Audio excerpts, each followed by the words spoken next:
നമസ്കാരം, ന്യൂസ് ടുഡേയിലേക്ക് സ്വാഗതം. ആദ്യം പ്രധാന വാർത്തകൾ.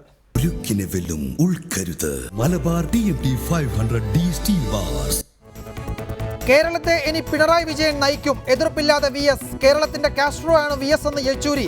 തുടർന്നും പാർട്ടിക്ക് ഉപദേശങ്ങൾ നൽകും. VS is like Fidel Castro for Kerala. Like Fidel is for Cuba today, advising, guiding and inspiring. VS will continue to play that role. മന്ത്രിമാരെ നിശ്ചയിക്കാൻ മറ്റന്നാൾ സെക്രട്ടേറിയറ്റ്. LDF യോഗവും മറ്റന്നാൾ. ഉമ്മൻചാണ്ടി പ്രതിപക്ഷ നേതൃസ്ഥാനം ഏറ്റെടുത്തേക്കില്ലെന്ന് സൂചന. നിലപാട് ഹൈക്കമാൻഡിനെ അറിയിക്കും.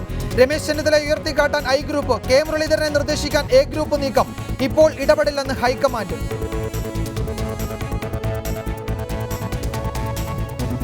ഉമ്മൻചാണ്ടി ഗവർണർക്ക് രാജിക്കത്ത് കൈമാറി. തോൽവിയുടെ ഉത്തരവാദിത്വം തനിക്കുമുണ്ടെന്ന് ഉമ്മൻചാണ്ടി. മദ്യനയത്തിന് പ്രതീക്ഷിച്ച കേന്ദ്രങ്ങളിൽ നിന്ന് പിന്തുണ കിട്ടിയില്ല.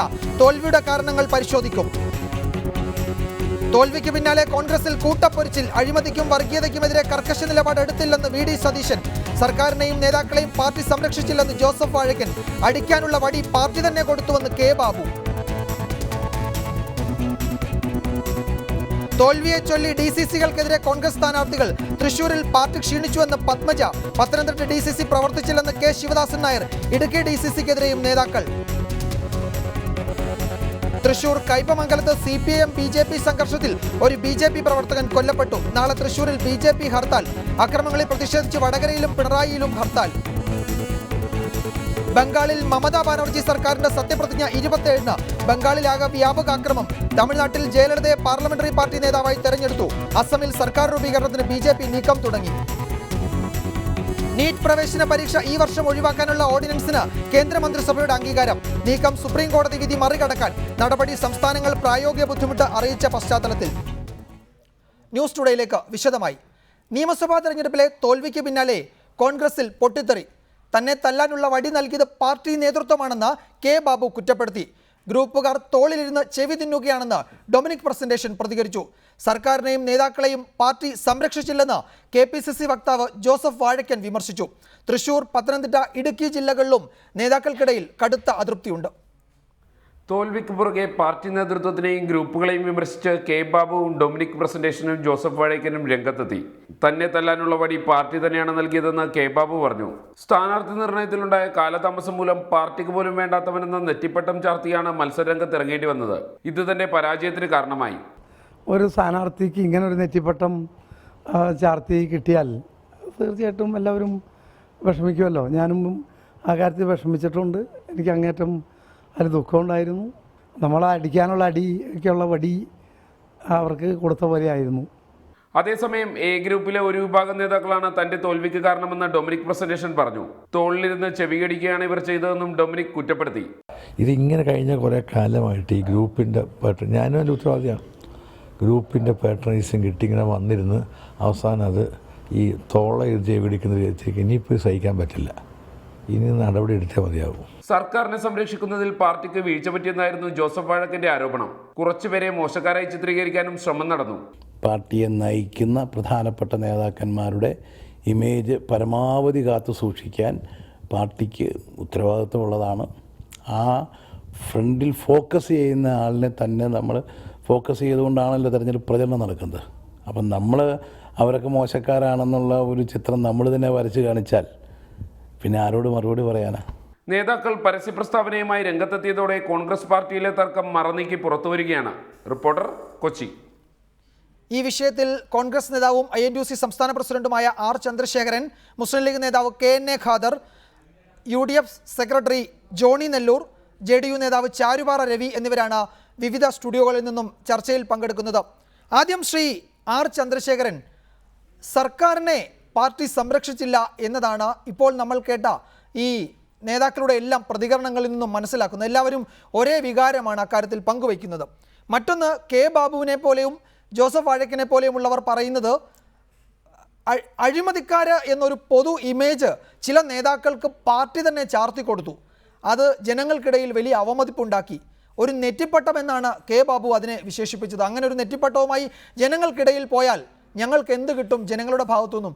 അതാണിപ്പോൾ സംഭവിച്ചിരിക്കുന്നത്. ഈ പരാജയത്തിൻ്റെ കാരണം അന്വേഷിക്കുമ്പോൾ നിങ്ങളൊക്കെ അതിലേക്ക് തന്നെയാണോ എത്തിച്ചേരുന്നത്?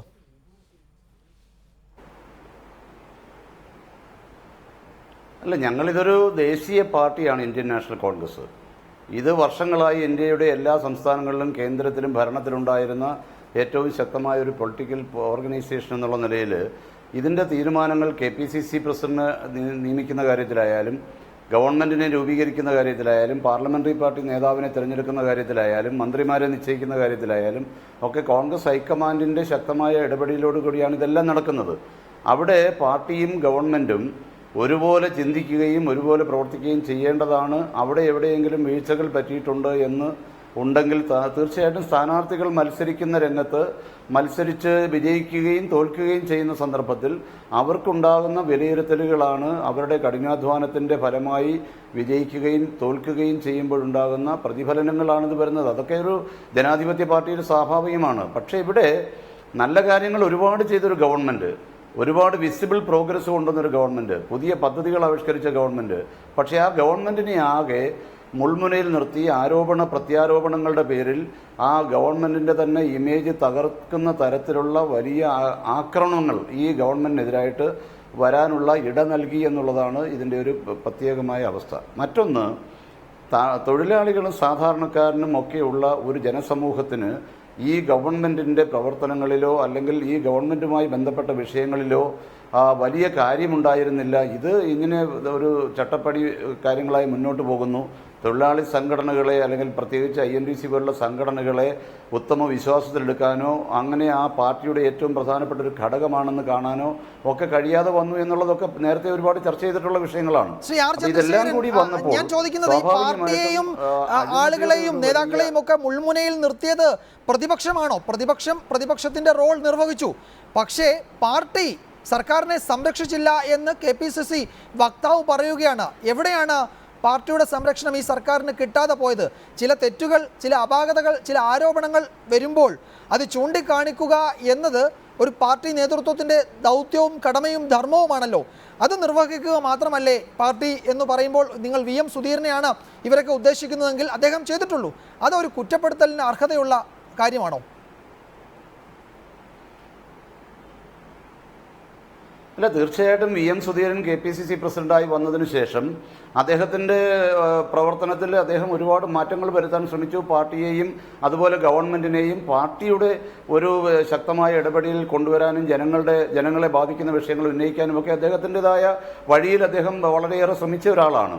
പക്ഷേ ആ ശ്രമത്തോടൊപ്പം തന്നെ ഗവൺമെൻറ്റിനെയും പാർട്ടിയെയും ഒന്നിച്ചു നിർത്തിക്കൊണ്ട് ഗവൺമെൻറ് ചെയ്യുന്ന കാര്യങ്ങൾ പാർട്ടി ജനങ്ങളിൽ എത്തിക്കാനും പാർട്ടിയുടെ നിലപാടുകളിൽ പാർട്ടിയുടെ ഘടകങ്ങളിൽ അതെല്ലാം പൂർണ്ണമായി എത്തിച്ചു കൊടുത്തുകൊണ്ട് പാർട്ടി ഗവൺമെൻറ് സംവിധാനത്തിനകത്ത് ഒരു ശക്തമായ ഒരു എണ്ണയിട്ട യന്ത്രം പോലെ പ്രവർത്തിക്കുന്ന ഒരു സാഹചര്യം ഉണ്ടായില്ല എന്ന് പറയുന്നത് INTC പ്രസിഡന്റ് എന്നുള്ളതിന് ഞാനല്ലല്ലോ പറയുന്നത്.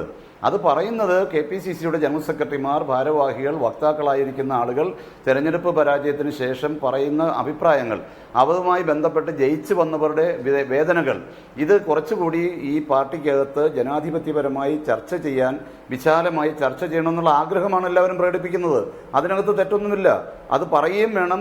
കഴിഞ്ഞുപോയ വീഴ്ചകൾ പരിഹരിച്ച് ഈ പാർട്ടിയെ തിരിച്ച് അധികാരത്തിലേക്ക് കൊണ്ടുവരാൻ കഴിയുന്ന ഒരു ചികിത്സ ഇതിനകത്ത് ഉണ്ടാകണം എന്നുള്ളതിൽ ഒരു തർക്കവും ആർക്കുമില്ലല്ലോ.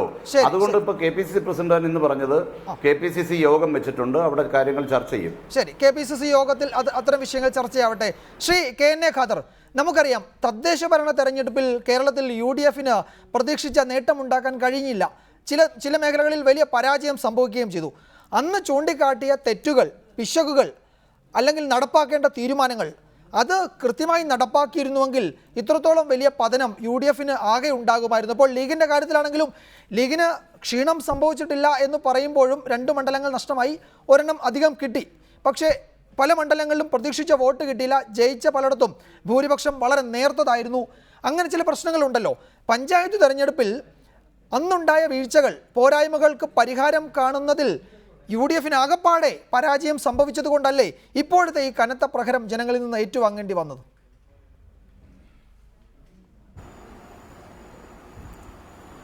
അത് ഒരു തദ്ദേശ സ്വയംഭരണ സ്ഥാപനങ്ങളുടെ തെരഞ്ഞെടുപ്പും അതിൻ്റെ ഫലവും മാത്രം വച്ചല്ല ഈ നിയമസഭാ തെരഞ്ഞെടുപ്പിൻ്റെ പരാജയത്തിനുള്ള കാരണങ്ങളെ വിലയിരുത്തേണ്ടത്.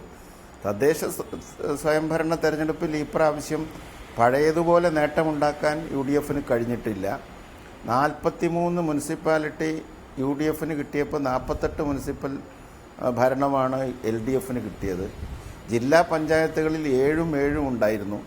ഗ്രാമപഞ്ചായത്തുകളിൽ മാത്രമാണ് കാര്യമായ വ്യത്യാസം വന്നത്. ആ സന്ദർഭത്തിൽ അതിന് കാരണമായിട്ട് അധികവും നമ്മൾ ചർച്ചകളിൽ ചൂണ്ടിക്കാണിച്ചത് UDF-ലുണ്ടായിട്ടുള്ള അനൈക്യമാണ് അതിന് ഏറ്റവും പ്രസക്തമായിട്ടുള്ളൊരു കാര്യമായി പറഞ്ഞത്. മറ്റ് രാഷ്ട്രീയ പ്രശ്നങ്ങൾ ഇതുപോലെ ആ കാലഘട്ടത്തിൽ ചർച്ചയ്ക്ക് വന്നിട്ടില്ല. പിന്നെ 2006-ന് ശേഷം ഇടതുമുന്നണിക്ക് ഒരു വിജയം കൈവരിക്കാൻ ഉപതെരഞ്ഞെടുപ്പുകളിലോ ലോക്സഭാ തെരഞ്ഞെടുപ്പിലോ ഒന്നും സാധിച്ചിട്ടില്ലായിരുന്നു. അതിൽ ചെറിയൊരു മാറ്റം വന്നത് ഒരു സൂചന എന്ന നിലയിൽ പഞ്ചായത്ത് തെരഞ്ഞെടുപ്പ് കാലത്താണ്. ഈ ഗവൺമെൻറ്റിനെ സംബന്ധിച്ച് പറഞ്ഞാൽ പഞ്ചായത്ത് തെരഞ്ഞെടുപ്പ് കാലത്ത് അതിൻ്റെ ഫലത്തിൽ നിന്ന് വിശകലനം ചെയ്താലും ഇപ്പോഴത്തെ ഫലം പരിശോധിച്ചാലും ഈ ഗവൺമെൻറ് ഒരുപാട് നല്ല കാര്യങ്ങൾ ചെയ്തിട്ടുണ്ട് എന്നത് തർക്കമില്ലാത്ത ഒരു കാര്യമാണ്. അതൊന്നും ഇവിടെ ഇനി പ്രതിപാദിക്കുന്നതിൽ അർത്ഥമില്ല. ഇത്രയും നല്ല വികസന പദ്ധതികൾ മുന്നോട്ട് വെച്ച് പ്രവർത്തിച്ചൊരു ഗവൺമെൻറ് വേറെ ഉണ്ടായിട്ടില്ല, കറക്റ്റ്. പക്ഷേ അവിടെയുള്ളൊരു പ്രശ്നം എന്താണെന്ന് വെച്ചാൽ അതിനെല്ലാം മറികടക്കത്തക്ക രീതിയിലുള്ള അഴിമതി ആരോപണങ്ങളും ആക്ഷേപങ്ങളും ഈ ഗവൺമെൻറ്റിന് എതിരായിട്ട് ധാരാളം വന്നു. ഈ ഗവൺമെൻറ്റിൻ്റെ അവസാന കാലത്ത് അതെല്ലാം മൂർധന്യ ദശയിലെത്തി. അതിനുശേഷം ഈ തെരഞ്ഞെടുപ്പ് കാലത്ത് തന്നെ ചില സംഭവങ്ങൾ, ജിഷയുടെ മരണം മാതിരിയുള്ള സംഭവങ്ങൾ, പുറ്റിങ്ങൽ വെടിക്കെട്ട് ദുരന്തം, ഇങ്ങനെ പല സംഭവങ്ങളും എല്ലാം മൈനസ് പോയിൻ്റായിട്ടുള്ള സംഗതികൾ ധാരാളം നടന്നു. പക്ഷേ ഈ വികസന പ്രവർത്തനങ്ങളെക്കുറിച്ച് വേണ്ടത്ര ജനങ്ങളിൽ എത്തിക്കുവാൻ UDF-ന് കഴിഞ്ഞിട്ടില്ല. ഒരു പരിധി വരെ സാധിച്ചിട്ടുണ്ട്. എല്ലാ തെരഞ്ഞെടുപ്പിലും തോൽക്കുമ്പോൾ സർക്കാരിന്റെ നേട്ടങ്ങൾ ജനങ്ങളിൽ എത്തിക്കാൻ പരാജയപ്പെട്ടതാണ് തോൽവിയുടെ കാരണമെന്ന് ഒറ്റ വാക്കിൽ മറുപടി പറയുകയാണ്. ഇവിടെ അങ്ങനെ പറഞ്ഞൊഴിയാൻ കഴിയുന്ന സാഹചര്യമാണ് ഉള്ളത്. നമ്മൾ വസ്തുതകൾ കൃത്യമായി വിലയിരുത്തേണ്ടതില്ലേ? ഇപ്പോൾ ഈ കോൺഗ്രസ് നേതാക്കളുടെയൊക്കെ പ്രതികരണങ്ങൾ കേൾക്കുമ്പോൾ ആ നിലയ്ക്കുള്ള ഒരു വിലയിരുത്തൽ കോൺഗ്രസിൽ നടക്കുന്നുണ്ടെന്ന് തോന്നുന്നുണ്ടോ? പാർട്ടിയും കോൺഗ്രസും സർക്കാരും തമ്മിലുള്ള, അല്ലെങ്കിൽ KPCC-യും സർക്കാരും തമ്മിലുള്ള ഏകോപനമില്ലായ്മ, അല്ലെങ്കിൽ വേണ്ട രീതിയിൽ പാർട്ടി ഗവൺമെൻറ്റിനെ പിന്തുണച്ചില്ല, ആരോപണങ്ങൾ ഉണ്ടായപ്പോൾ പാർട്ടി പ്രതിപക്ഷത്തോടൊപ്പം നിന്നു, അല്ലെങ്കിൽ പ്രതിപക്ഷത്തിൻ്റെ സ്വരത്തിൽ സംസാരിച്ചു, അങ്ങനെ പാർട്ടിക്കുള്ളിൽ പറയേണ്ട കാര്യങ്ങൾ പുറത്ത് ജനങ്ങളോട് ഈ രീതിയിലുള്ള വിമർശനങ്ങളാണ് വരുന്നത്. ഇങ്ങനെയാണോ ഇതിൻ്റെ ഒരു തിരുത്തൽ പ്രക്രിയ? ഇപ്പോൾ ഉമ്മൻചാണ്ടി പറയുന്നത് ഉടൻ തന്നെ തിരിച്ചു വരാൻ കോൺഗ്രസിന് കഴിയും, UDF-ന് കഴിയും, ആ നിലയിലുള്ള പോരായ്മയെ ഇവിടെ സംഭവിച്ചിട്ടുള്ളൂ എന്നാണ് മുഖ്യമന്ത്രിയും ഉമ്മൻചാണ്ടിയും പ്രതികരിക്കുന്നത്.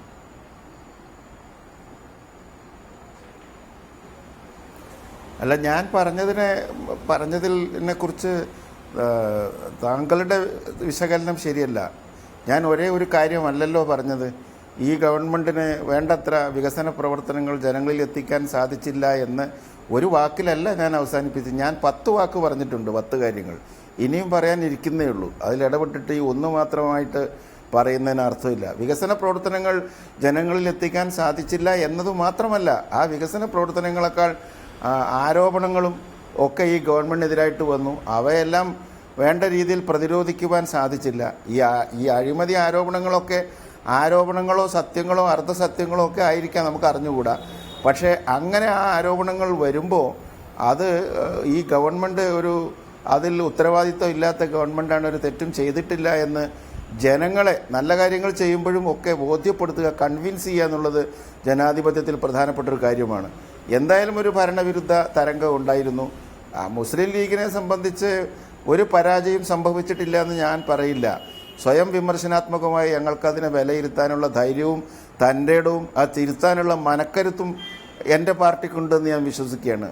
അതേസമയം ഞങ്ങളും കുറേ പരാജയം ഏറ്റുവാങ്ങിയിട്ടുണ്ട്. ഞങ്ങൾക്ക് കുറേ ഭൂരിപക്ഷം കുറഞ്ഞിട്ടുണ്ട്. 1-2 സീറ്റുകൾ അപ്രതീക്ഷിതമായി നഷ്ടപ്പെട്ടിട്ടുണ്ട്. അപ്രതീക്ഷിതമായി ഒരു പുതിയ സീറ്റ് പിടിച്ചെടുത്തിട്ടുണ്ട്. കമ്പാരിറ്റീവ്ലി UDF-ൽ ഒരു പരിക്കേൽക്കാതെ നന്നായിട്ട് ഒരു നിലകൊള്ളാൻ സാധിച്ച പാർട്ടികളിൽ ഒന്നാണ് മുസ്ലിം ലീഗ് എന്ന് പറയാൻ സാധിക്കും.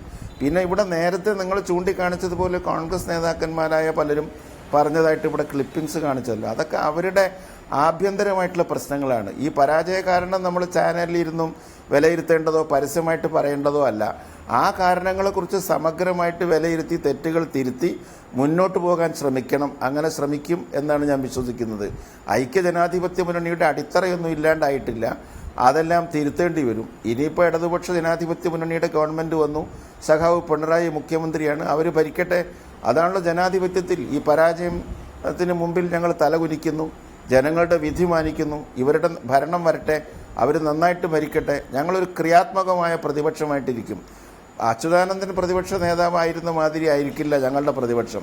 ഞങ്ങൾ അനീതി, ആക്രമം, അഴിമതി, അശ്രദ്ധ തുടങ്ങിയ കാര്യങ്ങൾ വരുമ്പോൾ മാത്രമേ എതിർക്കുള്ളൂ. നിയമസഭാ പ്രവർത്തനങ്ങളെ പൂർണ്ണമായി നിയമസഭാ വേദിയെ പ്രയോജനപ്പെടുത്തും. അനാവശ്യമായിട്ട് ഇറങ്ങിപ്പോവുകയോ സഹകരിക്കാതിരിക്കുകയോ പൊതുമുതൽ നശിപ്പിക്കുകയോ ഒന്നും ചെയ്യില്ല. ഈ ഗവൺമെൻറ്റിനോട് വികസന കാര്യങ്ങളിലും ക്രിയാത്മകമായി നല്ല കാര്യങ്ങളിലും സഹകരിച്ചുകൊണ്ട് തെറ്റായ കാര്യങ്ങളെ തുടരും എന്നാണ്, അല്ലെങ്കിൽ ഇനി മുന്നോട്ട് പോകുമെന്നാണ് താങ്കൾ സൂചിപ്പിക്കുന്നത്. ഞാൻ വരാം താങ്കളിലേക്ക്. ശ്രീ ജോണി നെല്ലൂർ, ഈ പരാജയത്തിന്റെ കാരണങ്ങൾ വിശകലനം ചെയ്യുമ്പോൾ ഒരു കൂട്ടപ്പൊരിച്ചിലാണ് കോൺഗ്രസിൽ നടക്കുന്നത്. നമ്മൾ പണ്ടും കണ്ടിട്ടുള്ളതാണ്. ഇപ്പോൾ 4-5 DCCകൾക്കെതിരെ നേതാക്കന്മാർ രംഗത്ത് വന്നു കഴിഞ്ഞു. KPCC നേതൃത്വത്തെ ലക്ഷ്യമിട്ട് സഹപ്രവർത്തകർ, VM സുധീറിൻ്റെ സഹപ്രവർത്തകർ തന്നെ അവരുടെ ആരോപണങ്ങൾ ഉന്നയിച്ചു കഴിഞ്ഞു. എന്നെ അടിക്കാനുള്ള വടി എൻ്റെ രാഷ്ട്രീയ ശത്രുക്കൾക്ക് എൻ്റെ പാർട്ടി തന്നെ കൊടുത്തു എന്നാണ് തോൽവി ഏറ്റുവാങ്ങിയ കെ ബാബുവിൻ്റെ പ്രതികരണം. ഡൊമിനിക് പ്രസന്റേഷനും പറഞ്ഞത് ഗ്രൂപ്പ് ഇടപെടലിനെ പറ്റിയാണ്. ജോസഫ് വാഴയ്ക്കനും പാർട്ടി സർക്കാരിനെ സംരക്ഷിച്ചില്ല എന്നാണ് പറയുന്നത്. ഈ നിലയിലാണോ പരാജയത്തിൻ്റെ കാരണങ്ങൾ കോൺഗ്രസ് വിശകലനം ചെയ്യേണ്ടത്?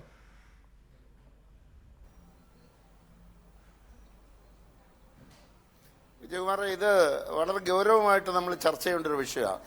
ഒന്ന്, UDFനുണ്ടായ പരാജയം ഒരിക്കലും ആരും പ്രതീക്ഷിക്കാത്ത വിധത്തിൽ കനത്തൊരു പരാജയം നേരിട്ടിരിക്കുന്ന സന്ദർഭത്തിൽ പരാജയപ്പെട്ട സ്ഥാനാർത്ഥികൾ സ്വാഭാവികമായി അവരുടെ ആ ദുഃഖത്തിൽ നിന്നുണ്ടായ പ്രതികരണങ്ങൾ നടത്തുമെന്നുള്ളത് നമുക്കെല്ലാവർക്കും അറിയാം. പക്ഷെ അതിലപ്പുറത്ത് ഇതിന് ചില കാഴ്ചപ്പാടുകൾ നാം വിലയിരുത്തേണ്ടതായിട്ടുണ്ട്. ഒന്ന്, തെരഞ്ഞെടുപ്പിന് മുമ്പ് കോൺഗ്രസ് പാർട്ടിയുടെ സ്ഥാനാർത്ഥികളെ സംബന്ധിച്ചുള്ള ചർച്ചകൾ അനിശ്ചിതമായി നീണ്ടുപോയ സന്ദർഭത്തിൽ ആ സ്ഥാനാർത്ഥികളായി വരുവാൻ ഉദ്ദേശിക്കുന്ന ആളുകളെ സംബന്ധിച്ച് എന്തെങ്കിലുമൊക്കെ ആക്ഷേപമുണ്ടെങ്കിൽ അത് പാർട്ടി യോഗത്തിനകത്ത് വെച്ച് രഹസ്യമായി തീരുമാനമെടുത്ത് ജനങ്ങളെ അറിയിക്കേണ്ട ഒരു ബാധ്യത ഉണ്ടായിരുന്നു. എന്താ ഇവിടെ സംഭവിച്ചത്? അത് മാധ്യമങ്ങളിലൂടെ വന്നു. KPCC അധ്യക്ഷന്റെ അഭിപ്രായം ഒന്നാണെന്നും ചില ആളുകൾ കളങ്കിതരാണ്, അവർ മാറി നിൽക്കണമെന്നുള്ള അദ്ദേഹത്തിന്റെ അഭിപ്രായം വന്നപ്പോൾ അതല്ല, അവരെ നിർത്തിയില്ലെങ്കിൽ ഞാൻ മത്സരിക്കുന്നില്ല എന്ന് മുഖ്യമന്ത്രി പറഞ്ഞതായും ഒക്കെ വാർത്തകൾ വന്നു. ശരിയോ തെറ്റോ ഒന്നും എനിക്കറിയില്ല. മാധ്യമങ്ങളിലൂടെ വന്ന വാർത്ത മാത്രമാണ് ഞാൻ പറയുന്നത്. അങ്ങനെ വാർത്തകൾ വന്നപ്പോൾ സ്വാഭാവികമായി പിന്നീട് അത് ഇരുകൂട്ടരും അംഗീകരിച്ച് കാര്യങ്ങൾ സ്മൂത്തായി പോയി എന്ന് നമുക്ക് തോന്നിയെങ്കിലും അത് ജനങ്ങളുടെ ഇടയിൽ വലിയ ആശയക്കുഴപ്പം ഉണ്ടാക്കുകയും അവർ വലിയ ഗൗരവത്തോടെ അത് കാണുകയും ഒക്കെ ചെയ്തു. അതുകൊണ്ടാണല്ലോ ഇപ്പോൾ ബഹുമാനപ്പെട്ട ശ്രീ കെ ബാബു അടക്കമുള്ള ആളുകൾ പറഞ്ഞത്. അവർ പറഞ്ഞ കാര്യത്തോടൊന്നും എനിക്ക് വിയോജിപ്പില്ല. പക്ഷേ അവരാണെങ്കിൽ പോലും അത് ഇവിടെയല്ല പറയേണ്ടത്. ഇനി കൂടുന്ന KPCC യോഗത്തിൽ അത് പറയണം. ഇത് വീണ്ടും ജനങ്ങളുടെ മുമ്പിൽ അവകാശരാകുവാൻ, അല്ലെങ്കിൽ ജനങ്ങളെ വീണ്ടും അവർക്കുണ്ടായ ചിന്താക്കുഴപ്പം ശരിയാണെന്ന് വരുത്തത്തക്ക രീതിയിലുള്ള പ്രതികരണങ്ങളും നടത്താതിരിക്കുന്ന ഒരു ശരിയായ രീതി എന്നാണ് എൻ്റെ അഭിപ്രായം. മറ്റൊരു കാര്യം, ഇവിടെ തുടർച്ചയായി അഴിമതി ആരോപണങ്ങൾ ഉണ്ടായി. ആ അഴിമതി ആരോപണങ്ങൾ ഉണ്ടായ സന്ദർഭത്തിലൊക്കെ പുറമെയൊക്കെ ഇങ്ങനെ നേതാക്കന്മാരെല്ലാം അതിനെ പ്രതിരോധിച്ചുകൊണ്ട് പറഞ്ഞു അത് ആരോപണങ്ങൾ മാത്രമാണ്, തെളിവുകളില്ല എന്നൊക്കെ പറഞ്ഞുവെങ്കിൽ പോലും നമ്മുടെ നാട്ടിലെ യുവജനങ്ങൾ, സ്ത്രീജനങ്ങൾ അവരൊക്കെ തന്നെ ഈ ആരോപണങ്ങൾ തുടർച്ചയായി ഉണ്ടായപ്പോൾ അതിലെന്തെങ്കിലുമൊക്കെ കഴമ്പുണ്ട് എന്ന് തെറ്റിദ്ധരിച്ചു. ആ തെറ്റിദ്ധാരണ മാറ്റിയെടുക്കുവാൻ, ഫലപ്രദമായി പ്രവർത്തിക്കുവാൻ UDF നേതൃത്വത്തിന് കഴിഞ്ഞില്ല. അത് കോൺഗ്രസിന്റെ മാത്രം കുറ്റമായി ഞാൻ കാണുന്നില്ല. ഞാനടക്കമുള്ള UDF നേതാക്കന്മാർ ഈ കാര്യത്തിൽ കുറെ കൂടി ജാഗ്രത പുലർത്തേണ്ടതായിരുന്നു. ജനങ്ങളോട് പറയേണ്ടിയിരുന്നു. വെറുതെ പ്രസ്താവനകളിലൂടെ സത്യം അതല്ല, അല്ലെങ്കിൽ ആരോപണങ്ങൾ വെറും ആരോപണങ്ങൾ മാത്രമാണ്, യാഥാർത്ഥ്യം അതല്ല എന്നൊക്കെ പ്രസ്താവനകളിലൂടെ പറഞ്ഞു. അങ്ങനെ പറഞ്ഞാൽ മാത്രം പോരായിരുന്നു, അതിന് കുറെ കൂടി സാവകാശം ലഭിക്കേണ്ടിയിരുന്നുവെന്നും താങ്കൾ നേരത്തെ സൂചിപ്പിച്ചാണ്. ഞാൻ വരാം. ശ്രീ R ചന്ദ്രശേഖരൻ, നേരത്തെ കേരളത്തിൽ രാഹുൽ ഗാന്ധി വന്ന് പറഞ്ഞതിന് ശേഷം, ഇവിടെ നിന്ന് പോയതിനു ശേഷം, സോണിയാഗാന്ധിയും ഒക്കെ സംസാരിച്ചതിന് ശേഷം ഈ 3 നേതാക്കൾ ഉമ്മൻചാണ്ടിയും ചെന്നിത്തലയും VM സുധീറിനും ഒരുമിച്ച് ചേർന്നൊരു വാർത്താ സമ്മേളനമൊക്കെ നടത്തി ഞങ്ങൾ ഒറ്റക്കെട്ടായി തെരഞ്ഞെടുപ്പിനെ നേരിടാൻ പോകുന്നു എന്നൊക്കെ പറഞ്ഞുവല്ലോ. അങ്ങനെ പറഞ്ഞതിനപ്പുറത്തേക്ക് അവരുടെ ഒരു ഒരുമ തെരഞ്ഞെടുപ്പ് രംഗത്ത് പ്രകടമായിരുന്നുവെന്ന് ആത്മാർത്ഥമായി പറയാൻ കഴിയുമോ? ഞാൻ അങ്ങനെ ചോദിക്കാൻ കാരണം, ഈ സ്ഥാനാർത്ഥി നിർണയവുമായി ബന്ധപ്പെട്ട വിവാദങ്ങൾ ഉണ്ടായപ്പോൾ അതിലെ പല പേരുകളും പുറത്തു വന്നു. കെ ബാബു, അതുപോലെ തന്നെ Dominic presentation, Adoor Prakash, KC Joseph, AT George, അങ്ങനെ പേരുകളൊക്കെ പുറത്തു. ആ വന്ന പേരുകളിൽ ചിലരൊക്കെ തോൽക്കുകയും ചിലർ ജയിക്കുകയും ഒക്കെ ചെയ്തു. ആ തോറ്റവരാണ് ആ ചർച്ച വിവാദമായതിൽ അതൃപ്തി പ്രകടിപ്പിച്ചത്. ഇന്നലെ VD സതീശനും അത് പറയുകയായിരുന്നു. അത്തരമൊരു വിഷയം ഉണ്ടായിരുന്നുവെങ്കിൽ അത് പാർട്ടി തലത്തിൽ പരിഹരിക്കുന്നതിന് പകരം അത് വിവാദമായതോടെ ഇവരെ മത്സരിപ്പിച്ചാലും പ്രശ്നം, മത്സരിപ്പിച്ചില്ലെങ്കിലും പ്രശ്നം എന്ന നിലയിൽ പാർട്ടി വല്ലാത്ത പ്രതിസന്ധിയിലായി പോയി എന്ന്.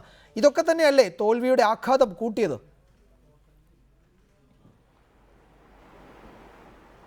അല്ല, തീർച്ചയായിട്ടും ഇങ്ങനെയൊരു അവസ്ഥ വരാൻ പാടില്ലായിരുന്നു എന്ന് ബന്ധപ്പെട്ടവർ ആരാധ്യയായ കോൺഗ്രസ് അധ്യക്ഷ വന്ന് ഒരു തീരുമാനം പ്രഖ്യാപിച്ച് പോയതിനു ശേഷം ഇത്തരം തർക്കങ്ങൾ പരസ്യമായിട്ട് മാധ്യമങ്ങൾ വഴി വരാൻ പാടില്ലായിരുന്നു. അക്കാര്യത്തിൽ പൂർണ്ണമായ യോജിപ്പാണ് എനിക്കുള്ളത്. പക്ഷേ ഇവിടെ കോൺഗ്രസിനകത്ത് എന്നും ഇത്തരം കാര്യങ്ങൾ ഉണ്ടായിട്ടുണ്ട്. പണ്ട് ഇന്ദിരാഗാന്ധിയുള്ള കാലത്ത് തന്നെ ലീലാ ദാമോദരമേനോന്റെ ഒരു സ്ഥാനാർത്ഥിത്വം പ്രപ്പോസ് ചെയ്ത് സംസ്ഥാന കമ്മിറ്റി കൊടുക്കുകയും അത് മാറി KP ഉണ്ണികൃഷ്ണൻ വരികയൊക്കെ ചെയ്ത സാഹചര്യങ്ങൾ നിങ്ങൾക്ക് വിജയകുമാർ ചിലപ്പം ഓർക്കുന്നുണ്ടാവില്ല. പക്ഷേ അന്ന് സംഭവിച്ചിട്ടുണ്ട്.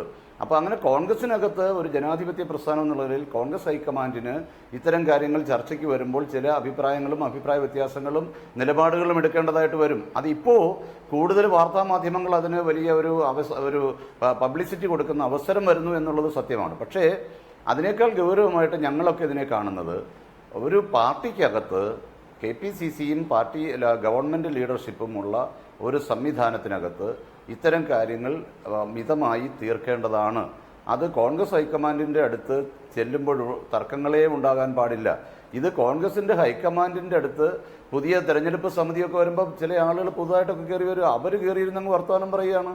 അപ്പോൾ ഇത് ശരിക്കും പണ്ടുണ്ടായിരുന്ന ഒരു ഹൈ ലെവൽ ഡിഗ്നിഫൈഡ് പൊസിഷൻ, ആ പൊസിഷൻ ഇല്ലാതെ ചില ആളുകളൊക്കെ കയറി ഇത്തരം വേദികളിലൊക്കെ വരുമ്പോൾ അവരുടെ ഇഷ്ടങ്ങളും ഇഷ്ടാനിഷ്ടങ്ങളും ഒക്കെ വരുന്ന ഒരു സാഹചര്യം ഉണ്ടായി എന്നുള്ളതൊക്കെ വളരെ ഗൗരവത്തോടെ തന്നെ പാർട്ടി ചർച്ച ചെയ്യേണ്ടതാണ്. ചില ആളുകളോടുള്ള വിരോധം തീർക്കാനും ടാർഗറ്റ് ചെയ്യാനും അങ്ങനെ കോൺഗ്രസ് പോലൊരു പാർട്ടിക്കകത്ത് ശത്രുക്കളെ വെട്ടിമാറ്റാനും അരിഞ്ഞു വീഴ്ത്താനും ഒക്കെയുള്ള നിലപാടുകൾ എടുക്കുന്നത് ഈ പാർട്ടിയുടെ ഉത്തമമായ താല്പര്യത്തിന് വിരുദ്ധമാണ് എന്ന് അപ്പോഴും എപ്പോഴും ഞങ്ങൾക്കൊക്കെ അഭിപ്രായമുണ്ട്. ഇവിടെ ആ സമയത്ത് നമുക്ക് കാര്യങ്ങൾ അറിയാമല്ലോ. താങ്കൾ ആ സമയത്ത് ദില്ലിയിൽ ഉണ്ടായിരുന്നാണ്. താങ്കൾക്ക് വസ്തുതാപരമായി കാര്യങ്ങൾ സംസാരിക്കാനും പറ്റും. അഴിമതിയുമായി ബന്ധപ്പെട്ട് ആക്ഷേപങ്ങൾ ഉയർന്നവർ മാറി നിൽക്കണം എന്നായിരുന്നു VM സുധീരൻ പറഞ്ഞത്. അതുകൂടാതെ വലിയ തോതിലുള്ള തുടർച്ചയായി മത്സരിച്ച് ജയിക്കുന്നവർ ചെറുപ്പക്കാർക്ക് വേണ്ടി മാറി നിൽക്കണം എന്ന് VM സുധീരൻ പറഞ്ഞു. അങ്ങനെയാണെങ്കിൽ ഞാൻ ആദ്യം മാറി നിൽക്കും എന്ന് മുഖ്യമന്ത്രി ഒരു നിലപാടെടുത്തതോടുകൂടി ആ ചർച്ച മുന്നോട്ട് പോകാൻ പോലും പറ്റാത്ത അവസ്ഥയുണ്ടായല്ലോ. പിന്നീട് നമ്മൾ കണ്ടത് എന്താണ്? ഇവിടെ ഇപ്പോൾ A ഗ്രൂപ്പും I ഗ്രൂപ്പും അവരുടെ നേതാക്കൾ, രണ്ട് ഗ്രൂപ്പിൻ്റെയും നേതാക്കൾ ഒരുമിച്ച് നിന്ന് സുധീരനെ എതിർക്കുകയും അതല്ലേ ഈ പ്രശ്നം സങ്കീർണമാക്കുകയും വഷളാക്കുകയും അത് വലിയ തോതിൽ പുറത്ത് പൊതുസമൂഹത്തിൽ ചർച്ച ചെയ്യാൻ കാരണമാവുക ഒക്കെ ചെയ്തത്. അന്ന് അഴിമതി ആരോപണം നേരിട്ടവർ മാറി നിൽക്കാൻ ഒരു തീരുമാനം എടുത്തിരുന്നുവെങ്കിൽ, തുടർച്ചയായി മത്സരിച്ചവർക്ക് അവർ ചെറുപ്പക്കാർക്ക് വേണ്ടി മാറി നിന്നിരുന്നുവെങ്കിൽ സ്ഥിതി മറ്റൊന്നാകുമായിരുന്നില്ലേ? അല്ല, ഇത് പൊതുജനങ്ങളുടെ മുമ്പിൽ ഇതൊരു ന്യായമായ അഭിപ്രായ പ്രകടനമായിട്ട് തോന്നാമെങ്കിലും അതിനൊക്കെ കുറച്ചുകൂടി മുമ്പേ അതിൻ്റെ ഒരു എക്സസൈസ് ആരംഭിക്കണമായിരുന്നു. അത് കുറച്ചുകൂടി മുമ്പേ ആലോചിച്ച് പാർട്ടി വേദികളിൽ തീരുമാനിച്ച് അങ്ങനെ പോകുന്നതിന് പകരം ഇവിടെ ബഹുമാനപ്പെട്ട KPCC പ്രസിഡന്റ് ഒരു പൊസിഷൻ എടുക്കുന്നതിന് തെറ്റില്ല. അദ്ദേഹം പറഞ്ഞതൊക്കെ പൊതുസമൂഹം അംഗീകരിക്കുന്നതാണ്. പക്ഷേ അതിന് കുറച്ച് കാലതാമസം വന്നുപോയി. ഒരു കതിരിൽ വളം വെക്കുന്ന പോലെ അഭിപ്രായ പ്രകടനങ്ങൾ വരികയും വിസ്ഫോടനകരമായ ഒരു സാഹചര്യം ഉണ്ടാവുകയും അത് മാധ്യമങ്ങൾ ആഘോഷിക്കുകയും അതിനുശേഷം തെരഞ്ഞെടുപ്പിലേക്ക് പോകുമ്പോൾ വെടിനിർത്തലുണ്ടാവുകയും ഒക്കെ ചെയ്യുമ്പോൾ ഉണ്ടാകുന്ന ഒരു ജനങ്ങളായിട്ടുള്ള സാധാരണ വോട്ടർമാരുടെ ഇടയിൽ ഉണ്ടാകുന്ന ഒരു വ്യത്യാസം സ്വാഭാവികമായിട്ടും ഈ തെരഞ്ഞെടുപ്പിനെ ബാധിച്ചിട്ടുണ്ട്. അത് KPCC ചർച്ച ചെയ്യാൻ പോവുകയാണ്. തീർച്ചയായിട്ടും 23-ന് കൂടുന്ന KPCC നിർവാഹക സമിതി യോഗം ഇത്തരം കാര്യങ്ങൾ തുറന്ന് ചർച്ച ചെയ്യാം. പക്ഷേ ഇവിടെ പ്രശ്നം എന്ന് പറഞ്ഞാൽ വിജയകുമാർ ഒരു കാര്യം മനസ്സിലാക്കേണ്ടത്, കോൺഗ്രസ് മാത്രമല്ല, എല്ലാ പാർട്ടികളും ഇതുപോലുള്ള പരാജയങ്ങൾ ഏറ്റുവാങ്ങേണ്ടി വന്നിട്ടുണ്ട്, പരാജയങ്ങളിൽ പെട്ടിട്ടുണ്ട്, പരാജയങ്ങളിൽ നിന്ന് കരകയറാൻ വയ്യാതെ കാലങ്ങളോളം കാത്തിരിക്കേണ്ടി വന്നിട്ടുണ്ട്. അതൊക്കെ കേരളത്തിലെ രാഷ്ട്രീയ പ്രസ്ഥാനങ്ങൾ എല്ലാവരും അനുഭവിച്ചിട്ടുള്ള കാര്യങ്ങളാണ്. അതുകൊണ്ട് തന്നെ എനിക്കിതിനകത്തൊരു ആശങ്കയില്ല. ഇനിയെങ്കിലും ഇന്ത്യൻ നാഷണൽ കോൺഗ്രസ് സാധാരണക്കാരൻ്റെ ജാതി മത വർഗീയ ചിന്താഗതികൾക്ക് അതീതമായിട്ടുള്ള ഒരു സെക്യുലർ ഡെമോക്രാറ്റിക് ഓർഗനൈസേഷൻ എന്നുള്ള ആ പഴയകാല പശ്ചാത്തലത്തിലേക്ക്, പാരമ്പര്യത്തിലേക്ക് സത്യസന്ധമായി കടന്നു വരാൻ കഴിയണം. ഈ പാർട്ടിക്കകത്ത് ഓരോ സ്ഥാനമാനങ്ങളിലും ജാതിയും മതവും നോക്കി ആളുകളെ വെച്ചാലേ ഈ പാർട്ടി നിലനിൽക്കൂ എന്ന് കാണുന്നതും, അതുപോലെ തന്നെ ഭൂരിപക്ഷത്തിൻ്റെയും ന്യൂനപക്ഷത്തിൻ്റെയും വാക്താക്കളായി ചിലർ മാറുകയും അവർക്ക് വേണ്ടി നിലപാടുകൾ എടുക്കുകയും അതെല്ലാം ഒരു ഹൈജാക്ക് ചെയ്ത് ഒന്നുകിൽ ന്യൂനപക്ഷത്തിൽ കൊണ്ടുപോവുക അല്ലെങ്കിൽ ഭൂരിപക്ഷം. ഇതൊന്നുമല്ല കോൺഗ്രസ് പാർട്ടി. കോൺഗ്രസ് പാർട്ടി ജനങ്ങളുടെ മൊത്തമായിട്ടുള്ള ഒരു കൺസോളിഡേറ്റഡ് ജനങ്ങൾക്ക് വേണ്ടിയുള്ള ഒരു പാർട്ടിയാണ്, പൊളിറ്റിക്കൽ പാർട്ടിയാണ്. ആ നിലപാടിലേക്ക് തിരിച്ചു പോകണമെന്നുള്ളതാണ് ഞങ്ങളുടെ ശക്തമായ അഭിപ്രായം. മാത്രമല്ല, ഈ ഗവൺമെൻറ്റിനെ ഏറ്റവും നല്ല കാര്യങ്ങൾ ചെയ്ത, ഏറ്റവും ജീവകാരുണ്യ പ്രവർത്തനങ്ങൾ നടത്തിയ ഗവൺമെൻറ്റിന്, വിസിബിൾ പ്രോഗ്രസ് ഉണ്ടെന്നൊരു ഗവൺമെൻറ്റിന്, ആ ഗവൺമെൻറ്റിനെ ഈ നിലയിലേക്ക് ഒരു പതനം ഏറ്റുവാങ്ങേണ്ടി വന്നു എന്നുണ്ടെങ്കിൽ തീർച്ചയായിട്ടും അത് ആരോപണങ്ങളുടെയും അല്ലെങ്കിൽ എല്ലാവരും കൂടി നിന്നുകൊണ്ട് എന്ത് ആരോപണങ്ങൾ വന്നാലും ശരി അതെല്ലാം ഞങ്ങൾ വെറുതെ പറയുന്നതാണ് എന്നൊന്നും പറഞ്ഞാൽ കേരളത്തിലെ ജനങ്ങൾ അംഗീകരിക്കത്തില്ല. ആരോപണങ്ങൾ ഉന്നയിക്കുന്നു, അവർക്ക് താല്പര്യങ്ങളുണ്ടാകും, ആരോപണങ്ങളെക്കുറിച്ച് നിലപാടുകൾ എടുക്കേണ്ടി വരും. ആ ആരോപണങ്ങൾ എന്ത് തന്നെ വന്നാലും ശരി ഞങ്ങളിങ്ങനെ നിൽക്കുകയാണ് എന്നൊരു നിലപാടെടുത്തതും ഈ ഒരു പരാജയത്തിന് കാരണമായി എന്നാണ് എൻ്റെ അഭിപ്രായം. അതുകൊണ്ട് ആരോപണങ്ങൾ ഇനിയായാലും വരുമ്പോൾ അതിനെക്കുറിച്ച് അന്വേഷിക്കണം, അന്വേഷണം നടത്തി അതിന് പരിഹാരമുണ്ടാക്കണം, അതിനൊക്കെ റീസണബിൾ ടൈം എടുത്ത് സെറ്റിൽ ചെയ്ത് പോകണം എന്നുള്ള അഭിപ്രായം ശക്തമായി ഞങ്ങൾ. ആരോപണങ്ങൾ ഉണ്ടാകുമ്പോൾ തെളിവെവിടെ എന്ന് ചോദിക്കുന്നവരെ ഉദ്ദേശിച്ചായിരിക്കും താങ്കൾ അത് പറഞ്ഞത്. ഞാൻ വരാം. Shri K N A Khader, ഇന്നലെ വി ഡി സതീശൻ ഞങ്ങളുടെ ഒരു പ്രോഗ്രാമിൽ സംസാരിക്കുമ്പോൾ പറയുകയായിരുന്നു, വർഗീയതയെ ചെറുക്കുന്നതിൽ കോൺഗ്രസ് കുറച്ച് പുറകോട്ട് പോയി എന്ന് ജനങ്ങൾക്ക്, ന്യൂനപക്ഷങ്ങൾക്കിടയിൽ അല്ലെങ്കിൽ മതേതര വിശ്വാസികൾക്കിടയിൽ ഒരു തോന്നലുണ്ടായിരുന്നു. അത് CPM-നാണ് കോൺഗ്രസിനേക്കാൾ നന്നായി ആ നിലപാടെടുക്കാൻ കഴിയുന്നതെന്ന് തോന്നൽ പൊതുവെ ഉണ്ടായി. അത്തരമൊരു തോന്നൽ ഉളവാക്കുന്ന തരത്തിൽ ഒരു മൃദു സമീപനം സ്വീകരിച്ചത് വലിയ അപകടമുണ്ടാക്കിയെന്ന് KPCCയുടെ വൈസ് പ്രസിഡന്റ് കൂടിയായ വി ഡി സതീശൻ വിമർശിക്കുകയാണ്. മുസ്ലിം ലീഗിന് ഏതെങ്കിലും ഒരു ഘട്ടത്തിൽ കോൺഗ്രസ് വർഗീയതയെ നേരിടുന്നതിൽ അല്ലെങ്കിൽ BJP-യുടെ കടന്നുകയറ്റത്തെ നേരിടുന്നതിൽ CPM കാണിക്കുന്ന ആ ഒരു സമീപനം, ആ കടുത്ത സമീപനം സ്വീകരിക്കാൻ പറ്റുന്നില്ല കോൺഗ്രസിനെന്ന് തോന്നിയിട്ടുണ്ടോ?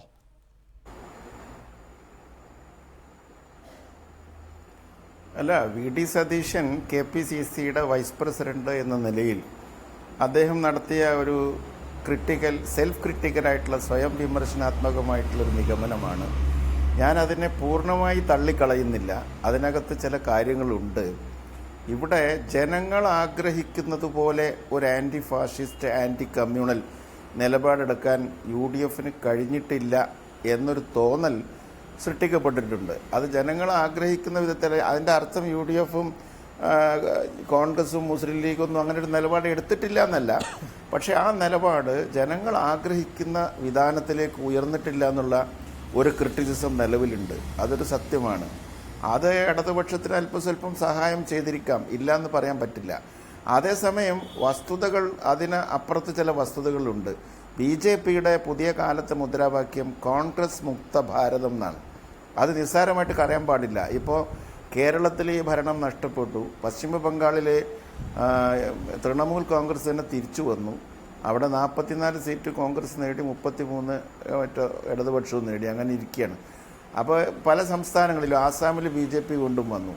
അപ്പോൾ കോൺഗ്രസ് മുക്ത ഭാരതം എന്ന തങ്ങളുടെ ലക്ഷ്യം സാക്ഷാത്കരിക്കുവാൻ ഞങ്ങൾക്ക് സാധിച്ചുകൊണ്ടിരിക്കുന്നു, ക്രമാനുഗതമായിട്ടെങ്കിലും എന്ന് BJP കരുതുന്നൊരു സാഹചര്യം വന്നിട്ടുണ്ട്. That is a threat to India.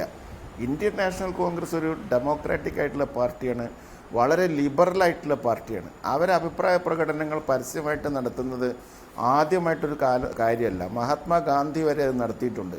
അതിൻ്റെ ഗുണങ്ങളും ദോഷങ്ങളും അനുഭവിക്കുന്നവരാണ്. രണ്ടിനും അവർ തയ്യാറാണ്. ഈ ടെലിവിഷൻ കണ്ടുപിടിക്കുന്നതിന് മുമ്പേ കോൺഗ്രസ് ഇതുപോലെ തന്നെയായിരുന്നു. ഇപ്പോൾ ഈ ചാനലൊക്കെ വന്നപ്പോൾ എല്ലാവരും ഇങ്ങനെ ഇരുന്ന് പറയുന്നത് മാത്രമേ ഉള്ളൂ. അതിന് ചില ഗുണങ്ങളുണ്ട്, ദോഷങ്ങളുണ്ട്. അത് ഏത് നിലപാടിനുണ്ട്. തീരെ ഡെമോക്രാറ്റിക് അല്ലാതെ വളരെ ഏകാധിപത്യപരമായി തീരുമാനമെടുക്കുന്ന പാർട്ടികളുണ്ടാവും. അതിൻ്റെതായ ദോഷങ്ങളും ഗുണങ്ങളും ഏതിനുണ്ടാവും. അപ്പോൾ അങ്ങനെയുള്ള ഇന്ത്യൻ നാഷണൽ കോൺഗ്രസ് ഇന്ത്യയിലെ ഏറ്റവും വലിയ സെക്യുലർ പാർട്ടിയാണ്. അത് നശിച്ചു പോകാൻ പാടില്ല. മതേതര ഭാരതം എന്ന സങ്കല്പം സാക്ഷാത്കരിക്കുന്നതിനും നമ്മുടെ ബഹുസ്വരത സംരക്ഷിക്കുന്നതിനും കോൺഗ്രസിൻ്റെ അസ്തിത്വം ആവശ്യമായിട്ടുള്ള ഒന്നാണ്. അതുകൊണ്ട് ഈ വിഷയങ്ങളിലൊക്കെ വളരെ ഇപ്പോൾ Shri K N A Khader, ഞാനൊന്ന് ഇടപെടുകയാണ്. വേറൊന്നുമല്ല, താങ്കൾ പറഞ്ഞതുപോലെ ലീഗിന് തിരിച്ചടി ഉണ്ടായിട്ടില്ല, പക്ഷേ ചെറിയ തിരിച്ചടികൾ ലീഗിന്റെ ശക്തി കേന്ദ്രങ്ങളിലും ഉണ്ടായി എന്ന് താങ്കൾ തന്നെ പറഞ്ഞുവല്ലോ. ഞാൻ ചോദിക്കുന്നത്, അതിന് കാരണം ഈ കോൺഗ്രസ് വർഗീയതയെ എതിർക്കുന്നതിൽ കുറച്ച് പിന്നോക്കം നിൽക്കുന്നു. ആ കോൺഗ്രസിനൊപ്പമാണ് ലീഗ്. സ്വാഭാവികമായും അവിടുത്തെ ന്യൂനപക്ഷ വോട്ടുകളിൽ കോൺഗ്രസിനൊപ്പം നിൽക്കുന്ന ലീഗിനെയും ആ എതിർപ്പ് ഉണ്ടാകില്ലേ? അങ്ങനെ ആലോചിച്ച് നോക്കാത്തത് എന്തുകൊണ്ടാണ്? ഇവിടെ കുറെ കൂടി ശക്തമായി BJP-യുടെ കടന്നുവരവിനെ എതിർക്കുന്നത് CPM ആണെങ്കിൽ കേരളത്തിലെ ന്യൂനപക്ഷങ്ങളോ ഒപ്പം തന്നെ മതേതര വോട്ടുകളോ ആ ഒരു ഭാഗത്തേക്ക് കേന്ദ്രീകരിക്കുന്നത് എന്തുകൊണ്ടാണ് ലീഗ് ആ ഗൗരവമുള്ള അർത്ഥത്തിൽ നോക്കിക്കാണാത്തത്? ഇപ്പോൾ പഞ്ചായത്ത് തെരഞ്ഞെടുപ്പിൽ നമ്മളത് കണ്ടു, ഇപ്പോൾ നിയമസഭാ തെരഞ്ഞെടുപ്പിലും കണ്ടു. രണ്ട് തെരഞ്ഞെടുപ്പിലെയും പ്രധാനപ്പെട്ട ചർച്ചാ വിഷയമായത് ഈ ന്യൂനപക്ഷ വോട്ടുകളുടെയും ഈ സെക്കുലർ എന്ന് നമ്മൾ പറയുന്ന വോട്ടുകളുടെയും ഒരു തരത്തിലുള്ള കേന്ദ്രീകരണമായിരുന്നു എന്നത് വസ്തുതയാണല്ലോ.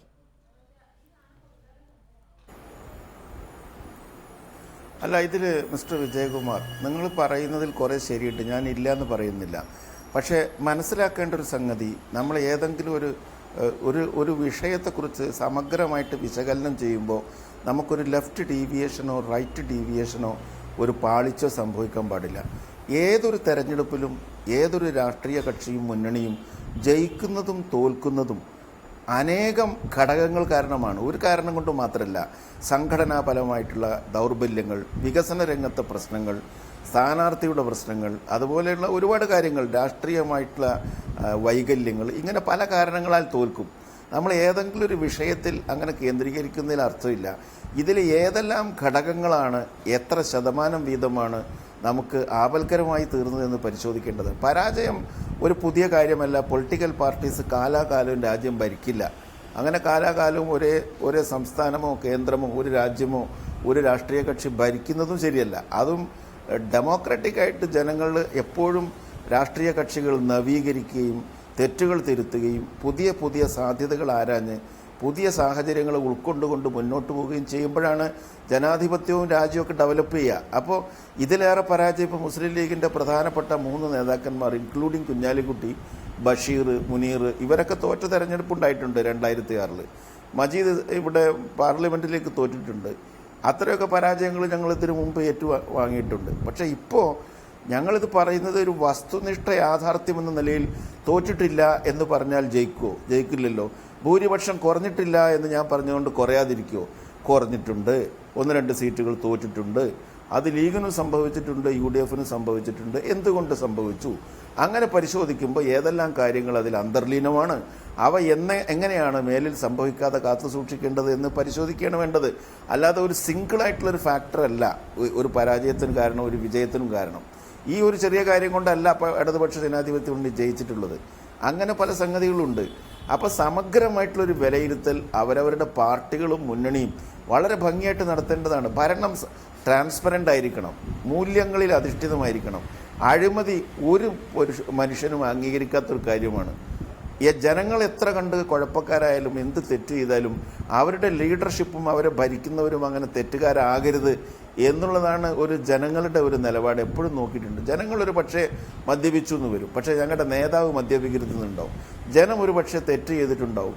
ആ തെറ്റ് എൻ്റെ നേതാവ് ചെയ്യരുത്, എന്നെ ഭരിക്കുന്നവൻ ചെയ്യരുത് എന്നുള്ള മനോഭാവമാണ് മനുഷ്യർക്കുണ്ടാവുക. അപ്പോൾ we must be very transparent. അഴിമതി ഉണ്ടാകാൻ പാടില്ല, അനീതി ഉണ്ടാകാൻ പാടില്ല, സ്വജനപക്ഷപാതം ഉണ്ടാകാൻ പാടില്ല, ആക്രമണം ഉണ്ടാകാൻ പാടില്ല. അത് കമ്പാരിറ്റീവ്ലി ഓരോ സമയത്തും ജനങ്ങളെ വിലയിരുത്തുകയും അതിനനുസരിച്ച് മാറി മാറി അവർ വോട്ട് ചെയ്യുകയും ചെയ്യും. അങ്ങനെയുള്ള ഒരു സർവ്വസാധാരണമായ ഒരു സാഹചര്യം തന്നെയാണ് ഇപ്പോഴും സംജാതമായിട്ടുള്ളത്. ഇതിന്റെ അർത്ഥം ഒരു സർവ്വസാധാരണമായ സാഹചര്യമാണ് സംജാതമായതെന്നാണ് താങ്കൾ വിലയിരുത്തുന്നത്. തെരഞ്ഞെടുപ്പ് മേഖലയിലെ കണക്കുകൾ വെച്ച് ഞാൻ അത് താങ്കളോട് ചോദിക്കുകയായിരുന്നു, ഈ ന്യൂനപക്ഷ വോട്ടുകളുടെ കേന്ദ്രീകരണം സംബന്ധിച്ച്. ഞാൻ വരാം. ശ്രീ ജോണി നെല്ലൂർ, ഇപ്പോൾ നിങ്ങൾ പറയുന്നു അഴിമതി ആരോപണം വലിയ പ്രശ്നമായിരുന്നു, പോകുന്ന പോക്കിൽ ഈ സർക്കാർ എന്താണ് കാണിക്കുന്നതെന്ന് ജനങ്ങൾ സംശയിച്ചു എന്ന്. ആ സർക്കാരിൻ്റെ ഭാഗമായിരുന്ന, ആ മുന്നണിയുടെ ഒരു ഘടകകക്ഷിയായിരുന്ന, അതിൻ്റെ ഏകോപന സമിതി യോഗങ്ങളിലൊക്കെ പോയിരുന്നവർ, നിങ്ങൾക്കൊക്കെ അത് തിരുത്താനുള്ള ഉത്തരവാദിത്വം ഉണ്ടായിരുന്നു. ഈ ഗവൺമെൻറ്റിൻ്റെ പോക്ക് ശരിയല്ല എന്ന് പറയാനുള്ള ബാധ്യതയുണ്ടായിരുന്നു. അങ്ങനെ പറഞ്ഞിട്ട് കേൾക്കുന്നില്ലെങ്കിൽ പുറത്തു വന്ന് ജനങ്ങളോട് പറയണമായിരുന്നു. അന്നൊന്നും ചെയ്യാതെ ഒരു തോൽവി ഉണ്ടായപ്പോൾ അത് മുഴുവൻ നേതൃത്വത്തിൻ്റെ മേൽ കെട്ടിയേൽപ്പിക്കുന്നത് സ്വന്തം ഉത്തരവാദിത്വത്തിൽ നിന്ന് ഒഴിഞ്ഞു മാറുന്നതിന് തുല്യമല്ലേ?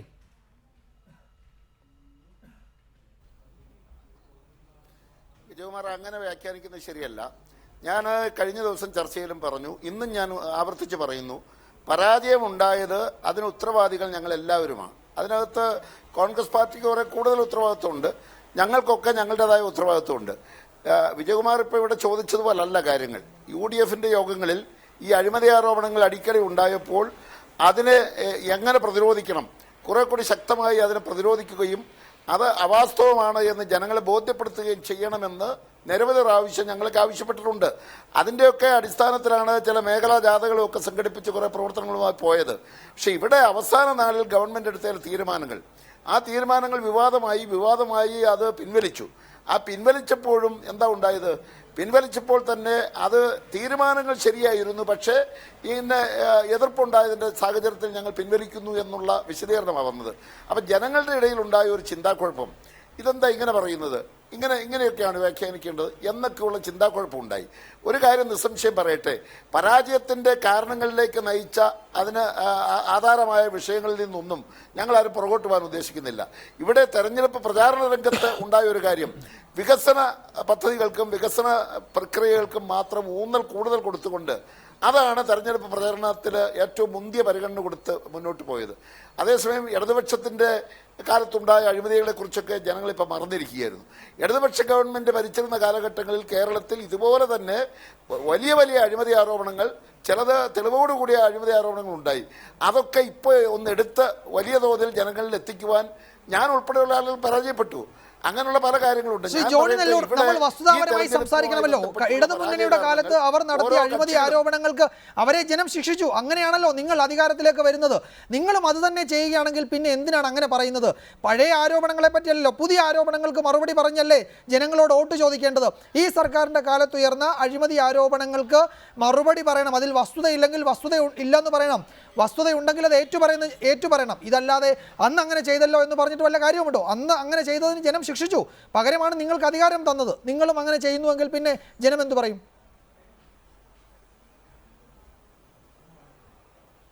അല്ല, ഞാൻ ആദ്യമേ പറഞ്ഞല്ലോ, ഈ ആരോപണങ്ങൾ ഉയർന്നു വന്നപ്പോൾ അതിനെ വാക്കുകളിലൂടെ പ്രതിരോധിച്ചു, അല്ലെങ്കിൽ അത് യാഥാർത്ഥ്യവുമായി ബന്ധമില്ല എന്ന് ആവർത്തിച്ച് എല്ലാവരും പറഞ്ഞു എന്നുള്ളതല്ലാതെ ജനങ്ങളുടെ തെറ്റിദ്ധാരണ മാറ്റുവാനുള്ള യഥാർത്ഥത്തിലുള്ള പ്രതിവിധി എന്താണെന്ന് കണ്ടെത്തുവാനോ അത് പ്രായോഗികമായി നടപ്പിൽ വരുത്തുവാനോ സാധിച്ചില്ല.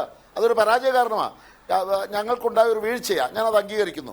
അതോടൊപ്പം തന്നെ അത് ജനങ്ങളുടെ തെറ്റിദ്ധാരണയായിരുന്നോ, അത് ജനത്തിന്റെ ശരിയായ ധാരണയായിരുന്നോ എന്നതിലും താങ്കൾക്ക് ഇപ്പോഴും സംശയമുണ്ട്. നേതാവ് എങ്ങനെ അത് ജനങ്ങളുടെ തെറ്റിദ്ധാരണ മാത്രമായിരുന്നു എന്നാണോ താങ്കൾ ഇപ്പോഴും പറയുന്നത്? ഈ അഴിമതി ആരോപണം സംബന്ധിച്ചുള്ള ആക്ഷേപങ്ങൾ ജനങ്ങൾക്കിടയിൽ മാത്രമല്ല, ജനങ്ങൾ ഏതായാലും ഒരു കാര്യം വളരെ വ്യക്തമാണ്. അഴിമതി എന്ന് പറഞ്ഞാൽ അതിനോട് പൊരുത്തപ്പെടുവാൻ കേരളീയ സമൂഹം ഇഷ്ടപ്പെടുന്നില്ല. പ്രത്യേകിച്ച് ചെറുപ്പക്കാരും സ്ത്രീകളും. ഒരു കാരണവശാലും പുരുഷന്മാർ എല്ലാവരും അഴിമതിയെ പ്രോത്സാഹിപ്പിക്കുന്നു എന്നല്ല ഞാൻ പറഞ്ഞത്. ചെറുപ്പക്കാരുടെ ഇടയിൽ വലിയ വ്യാപകമായി ഈ ഗവൺമെൻറ്റിൽ എൻ്റെ കാലഘട്ടത്തിൽ അഴിമതി നടക്കുന്നു എന്നുള്ളൊരു ചിന്ത, ആ ചിന്ത മാറ്റിയെടുക്കുവാൻ ഫലപ്രദമായി അതിൻ്റെ ഒന്നും ചെയ്യാൻ കഴിഞ്ഞില്ല എന്നുള്ളതാണ് ഞാൻ ഏറ്റുപറയുക. അത് കഴിഞ്ഞില്ല. അപ്പോൾ ഏതെങ്കിലും ഒരു നടപടി എടുക്കേണ്ട സന്ദർഭത്തിൽ നടപടി എടുക്കേണ്ട ആളുകൾ അതെടുക്കാതെ മാറി നിന്നു. അത് തെളിവില്ല, അല്ലെങ്കിൽ ആ വിധത്തിലൊക്കെ പ്രചരണം നടത്തി അങ്ങ് പോയി എന്നുള്ളതല്ലാതെ ആ ജനങ്ങളുടെ ചിന്ത മാറ്റുവാൻ, അവരുടെ ചിന്താക്കുഴപ്പം മാറ്റുവാൻ, തെറ്റിദ്ധാരണ മാറ്റുവാൻ ഒന്നും ചെയ്യാൻ കഴിഞ്ഞില്ല. ഇവിടെ ബഹുമാനപ്പെട്ട INTUC നേതാവ് ചന്ദ്രശേഖരൻ്റെ സുഹൃത്ത് അദ്ദേഹം പറയുന്ന കാര്യങ്ങൾ ഞാൻ കേട്ടു. ഞാൻ അത് അടിവരയിട്ടുകൊണ്ട് പറയട്ടെ, ഈ തർക്കങ്ങളൊക്കെ ഉണ്ടായ സന്ദർഭത്തിൽ അത് മാധ്യമങ്ങളിലൂടെ പുറത്തേക്ക് വരരുതായിരുന്നു. KPCCക്ക് എത്രയോ വേദികളുണ്ട്. ആ വേദികളിൽ ചർച്ച ചെയ്ത് ഇപ്പോൾ ഭരണരംഗത്തൊരു വീഴ്ച ഉണ്ടായാൽ ആ വീഴ്ച ചൂണ്ടിക്കാണിക്കേണ്ടത് മാധ്യമങ്ങളിലൂടെയല്ല. അവിടെ മുഖ്യമന്ത്രി അടക്കമുള്ള ഭരണപക്ഷത്തിരിക്കുന്ന നേതാക്കന്മാരെ വിളിച്ചിരുത്തി ഏകോപന സമിതി ഉണ്ടല്ലോ, ആ ഏകോപന സമിതി ചർച്ച ചെയ്ത് ആ വിഷയങ്ങൾ രഹസ്യമായി തന്നെ പരിഹരിച്ച് ഉചിതമായ നടപടിക്രമങ്ങളിലേക്ക് പോകേണ്ടിയിരുന്നു. അതിന് പകരം എന്താ, പരസ്യമായി പത്രപ്രസ്താവനകളുള്ള ജനങ്ങളെ ഈ കാര്യങ്ങളൊക്കെ അറിയിക്കുകയാണ്. അതിനുശേഷം എന്ത് ഒത്തുതീർപ്പുണ്ടായി എന്ന് പറഞ്ഞാലും ജനങ്ങളുടെ ആ ധാരണ മാറിയിട്ടില്ല. അതാണ് ഈ തെരഞ്ഞെടുപ്പിൽ പ്രകടമായത്. ഒരു കാര്യത്തിൽ പറയട്ടെ, സ്ഥാനാർത്ഥികളെ നിശ്ചയിക്കുന്ന കാര്യത്തിൽ അനന്തമായ ഒരു കാലതാമസം അതുണ്ടായി. ആ കാലതാമസം കാലതാമസം വന്ന സന്ദർഭത്തിലാണ് കുറെ കൂടി ബുദ്ധിമുട്ടുണ്ടാക്കുന്ന വിധത്തിലുള്ള ശരി അത് സംഭവിച്ചിട്ടുണ്ട്, ശരിയാണ്. പക്ഷേ ശ്രീ ജോണി നെല്ലൂർ, കോൺഗ്രസിലാണെങ്കിൽ ഏതെങ്കിലുമൊക്കെ വിഷയം പുറത്തു വരാതെ ചർച്ച ചെയ്യലൊക്കെ എത്രത്തോളം ബുദ്ധിമുട്ടുള്ള കാര്യമാണെന്ന് R. ചന്ദ്രശേഖരനൊക്കെ നന്നായിട്ടറിയാം. ശ്രീ R. ചന്ദ്രശേഖരൻ, എനിക്ക് ചോദിക്കാനുള്ളത്, ഇപ്പോഴത്തെ നിലയിൽ ഇതേ നേതൃത്വം, ഇതേ KPCC പ്രസിഡന്റ്, ഇതേ പാർലമെന്ററി പാർട്ടി നേതാവ്, ഈ നിലയിൽ കാര്യങ്ങൾ മുന്നോട്ട് പോകുകയാണോ വേണ്ടത്? അതോ ഒരു നേതൃമാറ്റത്തിൻ്റെ സമയം, ഈ പരാജയം, കോൺഗ്രസിൻ്റെ ചരിത്രത്തിലെ ഏറ്റവും മോശം പ്രകടനമാണല്ലോ ഈ 22 സീറ്റ് എന്ന് പറയുന്നത്, ഇത്രയും സീറ്റുകളിൽ മത്സരിച്ചിട്ട് 22ലേക്ക് ചുരുങ്ങി എന്ന് പറയുമ്പോൾ അത് വലിയ പരാജയം തന്നെയാണ്, സമാനതകളില്ലാത്ത പരാജയമാണ്. സമീപനാളിലൊന്നും ഉണ്ടായിട്ടില്ല. ആ പരാജയത്തിന് ശേഷവും ഇതേ കോൺഗ്രസ് പാർലമെന്ററി പാർട്ടി നേതാവ്, ഇതേ KPCC പ്രസിഡന്റ്, ഇതേ കോൺഗ്രസ് അഡ്മിനിസ്ട്രേഷൻ അങ്ങനെ മുന്നോട്ട് പോകാൻ തന്നെയാണോ തീരുമാനം?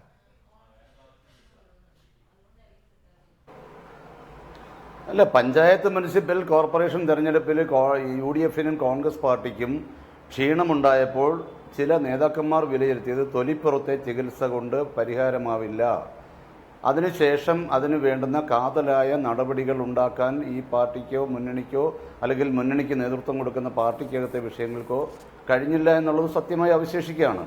ഇവിടെ ഒരു നല്ല മേജർ ശസ്ത്രക്രിയ, മേജർ സർജറി, അടിമുടിയുള്ള ഒരു മാറ്റം, ഇവിടെ ഓരോ ആ സ്ഥാനമാനങ്ങളിൽ വരുന്ന നേതാക്കന്മാർക്ക് ഇഷ്ടമുള്ളവരെ മാത്രമേ താഴോട്ട് പാർട്ടിക്കകത്ത് സ്ഥാനങ്ങളിൽ വെക്കൂ എന്ന് പറയുന്ന ഒരു സമ്പ്രദായം കഴിഞ്ഞ കുറേ കാലങ്ങളായിട്ടുണ്ട്. അത് KPCC പ്രസിഡന്റോ അല്ലെങ്കിൽ മുഖ്യമന്ത്രിയോ രമേശ് ചെന്നിത്തലയോ മാത്രം ഉത്തരവാദികളല്ല.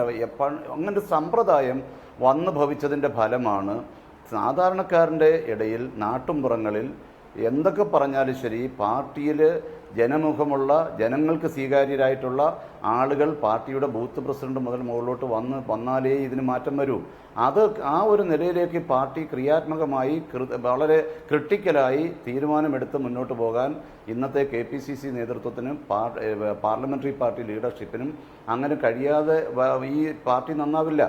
ഞാൻ പറയുന്നത് ഇപ്പം തൊഴിലാളി മേഖലയിലെ പ്രശ്നങ്ങൾ മാത്രമാണ് ഞാൻ ചന്ദ്രശേഖരൻ പറയുന്നത് എന്നുള്ളതല്ല. ഞാനും ഈ രാജ്യത്തിൻ്റെ ഒരു പൗരനാണ്.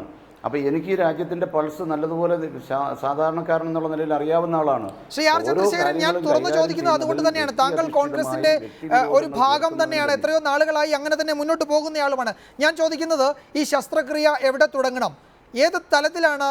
മുറിച്ചു മാറ്റേണ്ടതുണ്ടെങ്കിൽ മുറിച്ചു മാറ്റണം, ചികിത്സ വേണമെങ്കിൽ ചികിത്സ വേണം, എവിടെ തുടങ്ങണം?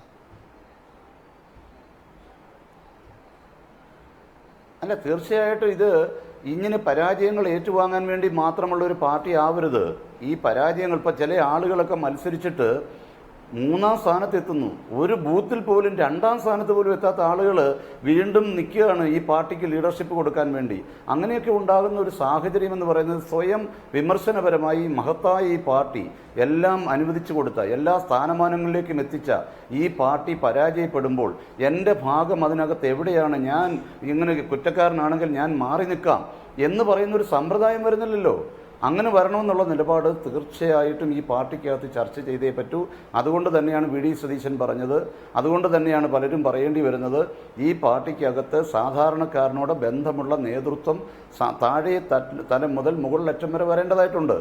അതല്ലാതെ ഓരോ സമയത്ത് ഓരോ ഗ്യാപ്പ് നികത്താൻ അല്ലെങ്കിൽ പൊടിയിട്ട് വിളക്കി അത് അഡ്ജസ്റ്റ് ചെയ്ത് പോകാൻ ശ്രമിച്ചാലുള്ള പരാജയം ഭയങ്കര ദുരിതമായിരിക്കും. ഇവിടെ KNA ഖാദർ പറഞ്ഞ ഒരു വളരെ വാലിഡായിട്ടുള്ളൊരു പോയിൻ്റുണ്ട്.